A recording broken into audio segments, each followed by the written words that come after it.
নমস্কার বন্ধুরা, শম্পার রান্নাঘরে আপনাদের সবাইকে স্বাগত জানাই। আজকে আমি তৈরি করে দেখাবো খুবই কম খাটনিতে সুস্বাদু একটা রেসিপি, চিংড়ি মাছের ভাপা।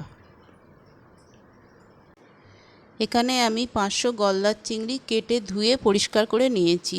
এবার হাফ চামচ নুন আর হাফ চামচ হলুদ গুঁড়ো দিয়ে ভালো করে মেখে নেব।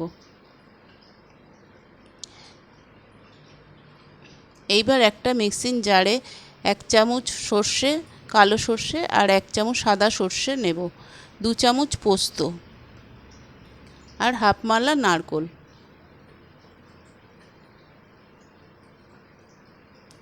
আর 4টে কাঁচা লঙ্কা দিয়ে একটা পেস্ট বানিয়ে নেব। এইবার আমি একটা টিফিন কৌটো নেব, তার মধ্যে এই পেস্টটা ঢেলে নেব। এখানে আমি 4 চামচ মতো টক দই দিয়েছি। এর মধ্যে আমি হাফ চামচ হলুদ গুঁড়ো, স্বাদ মতো নুন আর 1 চামচ চিনি দিলাম, দিয়ে ভালো করে মিশিয়ে নেব।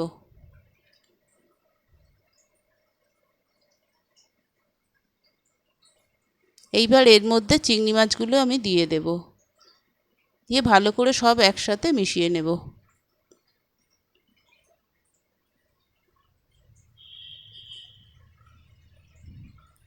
এর মধ্যে আমি 4 চামচ মতন সর্ষের তেল দেব।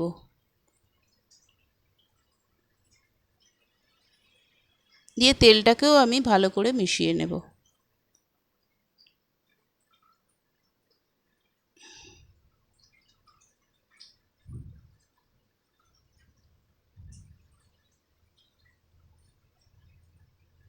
দিয়ে ওপর থেকে 3টে কাঁচা লঙ্কা দিয়ে দেব, দিয়ে কৌটোর মুখটা ভালো করে বন্ধ করে দেব।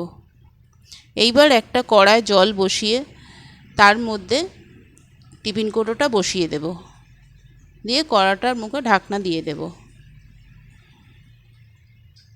দিয়ে এইভাবে আমি আধ ঘন্টা গ্যাস কমিয়ে দিয়ে স্টিমে রেখে দেব। আধ ঘন্টা পরে আমি গ্যাসটা অফ করে দেব। দেখুন আমার চিংড়ি মাছের ভাপা হয়ে গেছে।